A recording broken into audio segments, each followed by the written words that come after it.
1044 My Dream Radio Successful Muslim Family. Sobat I Dream, terima kasih masih bersama kami dan saya masih menemani Anda di Inspirasi Keluarga untuk edisi Psikologi Keluarga hari ini bersama Mbak Indah Solistiorini, MPC Psikolog, dan kita membahas tentang baby blues ya.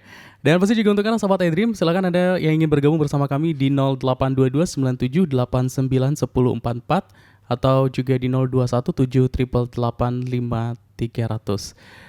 Mbak ini Mbak Indah, kita berbicara lagi tentang baby blues ini. Kan tadi normalnya hanya 2 mingguan, 1 minggu atau 2 minggu pasca melahirkan. Tapi jika ini terus berkelanjutan atau mungkin juga ibu tidak bisa mengatasi baby bluesnya terus berlanjut berkepanjangan, ini penyebabnya apa saja yang bisa terjadi, kemungkinan apa saja yang bisa terjadi?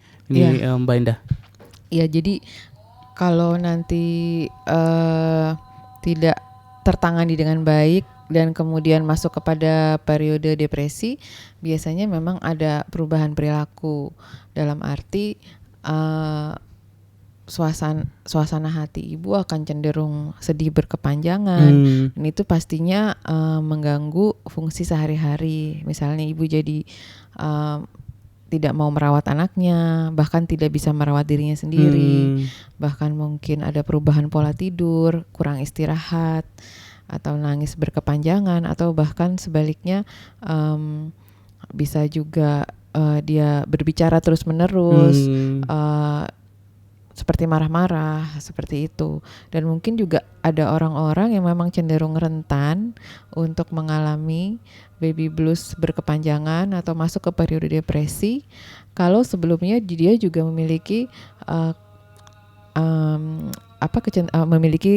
atau pernah mengalami kejadian traumatis seperti itu di dalam periode kehidupan sebelumnya, atau memang sudah teridentifikasi mengalami gangguan-gangguan mood lain seperti bipolar disorder atau gangguan suasana hati lainnya.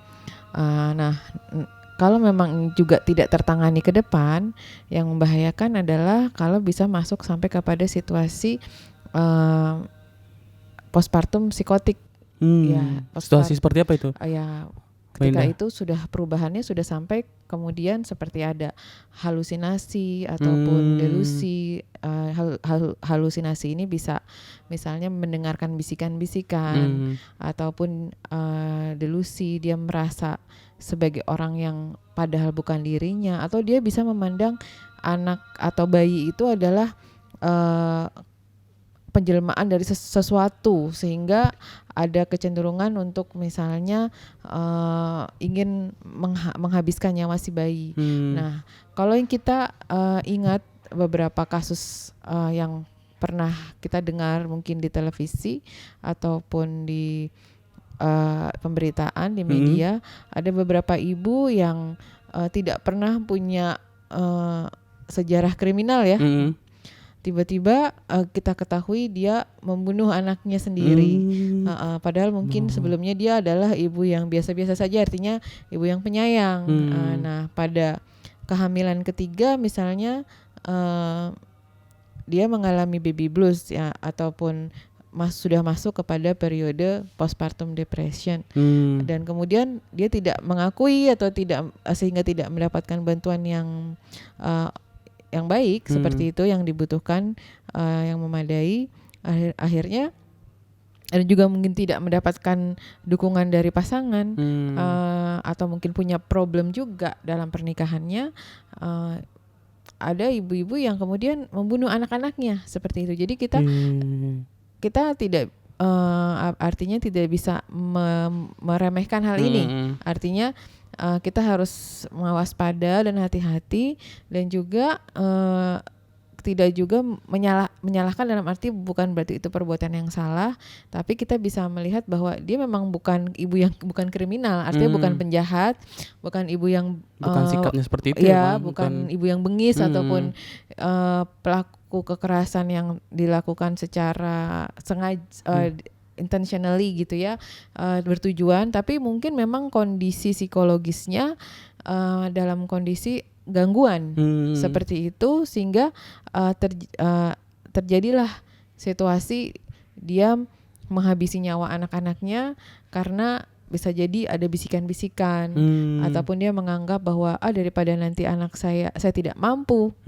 merawat anak-anak saya, ya udah saya habiskan saja nyawa mereka sehingga mereka aman, misalnya tidak harus mengalami pahitnya hidup di dunia misalnya. Jadi pandangan dia terhadap dunia sudah sangat negatif seperti itu, atau dia menganggap anak-anaknya atau bayinya adalah penjelmaan sesuatu, atau dia sendiri merasa mendengarkan bisikan-bisikan, dorongan-dorongan untuk menghabisi anaknya seperti itu. Dan itu bisa dipicu awalnya oleh baby blues ataupun postpartum depression yang tidak tertangani dengan baik. Seperti itu. Jadi memang sangat penting buat si ibu sendiri menyadari dan orang-orang di lingkungannya juga menyadari kalau ada perubahan, misalnya nggak bisa tidur, ataupun gelisah, ataupun jadi sangat sensitif, mudah menangis. Mungkin kalau ibu-ibu biasanya kalau datang bulan ya, ada yang disebut dengan premenstrual syndrome, suka marah-marah atau misalnya suasana hati buruk gitu ya, moodnya memburuk, atau kalau yang sering kita pergaulan sehari-hari bilangnya bete gitu, atau sensitif banget, jangan dicolek nanti seperti itu. Tapi ini bisa berlipat tapi ini berlipat gitu rasanya tuh, kesedihannya sangat intens, jadi ingin menangis tanpa sebab, atau merasa saya nggak mampu merawat anak ini, seperti itu. Padahal harusnya kan anak bayi itu lucu gitu ya, penuh, harusnya kita mensyukuri kehadiran dia, kemudian kita berbahagia. Namun kenapa yang terjadi sebaliknya seperti itu? Yang pastinya sih kita juga tidak boleh menjudge ya, atau menghakimi bahwa kamu tidak bersyukur, nggak semua orang dikasih kesempatan hamil, atau sekarang udah punya bayi kok malah jadi sedih, malah jadi, nah itu juga kata-kata yang sebaiknya dihindari. Yang mungkin bisa membantu adalah justru mencoba untuk menerima dulu bahwa memang pasca melahirkan itu adalah situasi yang berat buat sebagian besar ibu, hampir semua ibu mengalami. Artinya kita menganggap itu sebagai, ketika kita menganggap itu sebagai hal yang wajar dan bisa diterima, maka ibu akan merasa dirinya diterima apa adanya. Nah, tapi kita bisa support bahwa apa sih yang kemudian bisa membuat dia memiliki perasaan yang lebih baik. Dia mengenali dirinya sendiri lagi, saya butuh istirahat, tapi saya butuh misalnya ada orang yang bisa menunggui bayi saya ketika saya tidur sehingga saya merasa aman misalnya.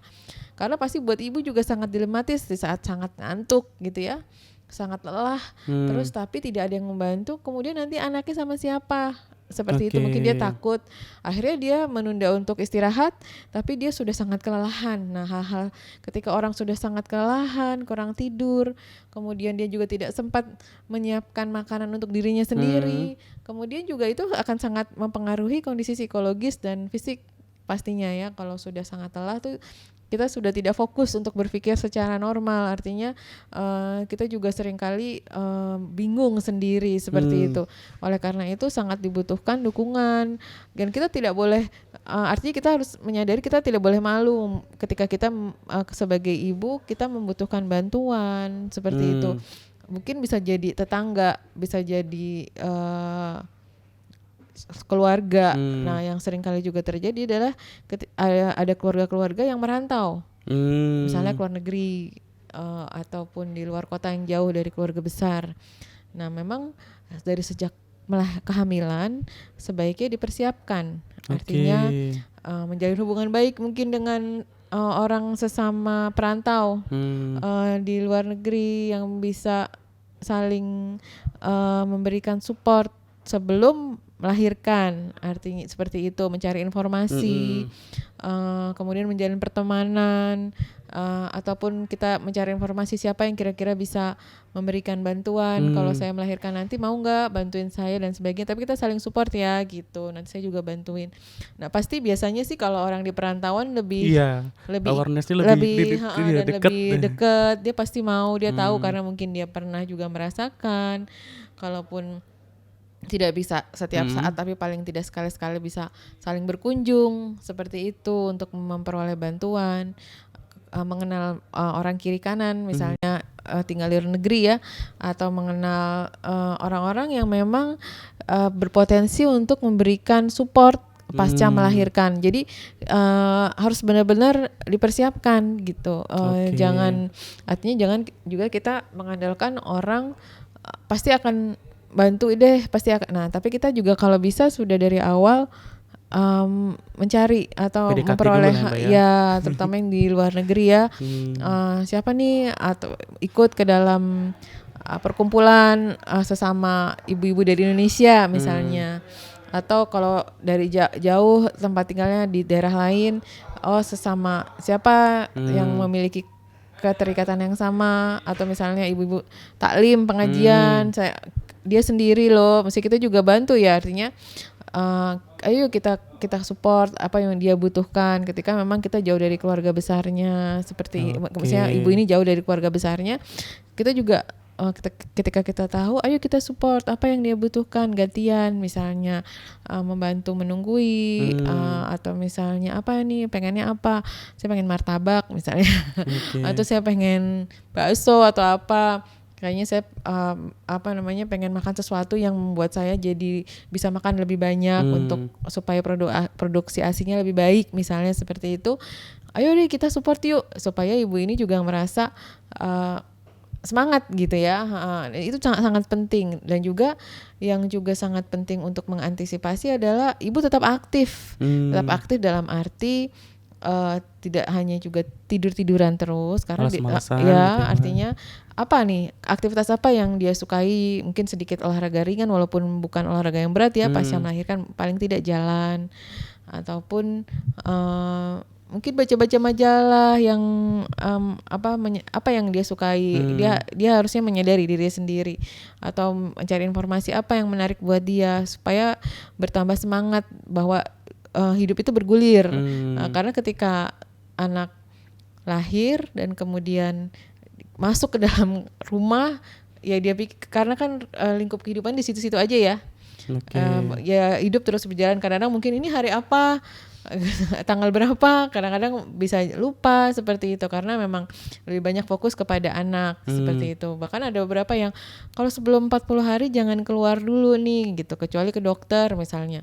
Nah itu kan ada juga tuntutan-tuntutan seperti itu. Nah itu tinggal disesuaikan kesepakatan dengan suami seperti apa. Misalnya ya kalau memang tinggal di lingkungan yang kurang aman, misalnya lagi banyak musim penyakit, misalnya lagi banyak wabah flu, ya memang sebaiknya tidak.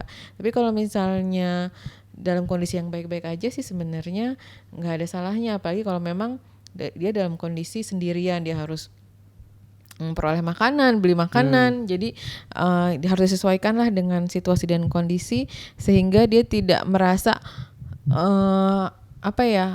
tidak merasa tertekan seperti itu ya. Baik, berarti bisa dibilang juga orang ketika masih hamil berarti bisa dipersiapkan, maksudnya bisa nanti saya bakal menghadapi baby blues nih, atau bisa dipersiapkan dari sebelum hamil gak? Atau begitu saja muncul ketika habis melahirkan, Mbak Indah? Pada dasarnya tidak bisa diprediksi apakah dia akan mengalami baby blues atau tidak. Tapi pengetahuan tentang baby blues jadi penting. Ketika dia akhirnya bisa menyadari, oh saya kayaknya baby blues nih, saya mengalami baby blues dan saya tahu apa yang harusnya saya lakukan supaya ini tidak jadi berkepanjangan. Yang jelas sih kalau Muslim sendiri kita pastinya ada doa-doa ya. Ada doa-doa kalau misalnya kita dalam kondisi cemas, dalam kondisi sedih, kita ada doa-doa, kita mungkin berzikir. Karena mungkin lagi dalam situasi nifas kan, tidak bisa sholat gitu ya, belum bisa sholat, kita bisa memperdengarkan ayat-ayat Al-Quran, atau kemudian berzikir. Kemudian sekarang juga sudah sangat modern, mungkin kita bisa mendengarkan tausiah. Paling tidak untuk memberikan dukungan secara moral, memberikan penguatan spiritual, sehingga juga bisa lebih merasa tenang seperti itu. Dan yang pastinya kalau ibu juga merasa nyaman dan tenang, bayi juga jadi lebih mudah artinya diurus ya, dirawat gitu. Kalau ibunya juga dalam kondisi sedih juga seringkali bayi bisa merasakan, itu psikologis juga gitu ya, artinya ada kontak. Jadi oleh karena itu kalau misalnya ibunya sehat secara psikologis, secara fisik, anak juga pastinya akan terurus dengan baik. Pasti juga ayah pasti happy gitu. Nah sebaliknya kalau ayahnya juga dalam kondisi cuek gitu ya, dan kemudian istrinya bukan cuek dalam arti ya udah itu urusan ibu saja, urusan anak. Jadi saya kan laki-laki, saya tugasnya hanya mencari nafkah saja. Padahal saat itu istri sangat membutuhkan dukungan dari suami. Ya pastinya kalau artinya dukungan itu tidak diberikan dan istri mengalami baby blues, nanti yang rugi juga suaminya juga. Jadi artinya ketika kita melakukan support kepada pasangan atau kepada ibu, kepada istri yang baru melahirkan, nanti pasti kebahagiaan itu juga buat si bapak atau si ayah, seperti berarti itu. Butuh kebersamaan, ada Betul, saling support ada ya. saling support, kerjasama, kemudian saling mengerti, saling memahami, kemudian ya hal itu memberikan kebahagiaan pastinya untuk siapapun. Kalau ditanya, ibu yang baru melahirkan amat sangat membutuhkan suaminya, tapi mungkin ada juga ibu-ibu yang mungkin harus terpisah dari suaminya karena suaminya bekerja di luar kota. Nah maka siapkan dulu support sistemnya, keluarga besar, kemudian asisten ataupun tetangga kiri kanan, kerabat, siapapun yang bisa memberikan dukungan, itu pun adalah bentuk dukungan juga. Seperti itu. Kita break dulu. Nanti kita masuk di sesi terakhir. Kita masih ada satu sesi lagi untuk Anda sahabat iDream. Tetap di sini di 1044 My Dream Radio, Successful Muslim Family.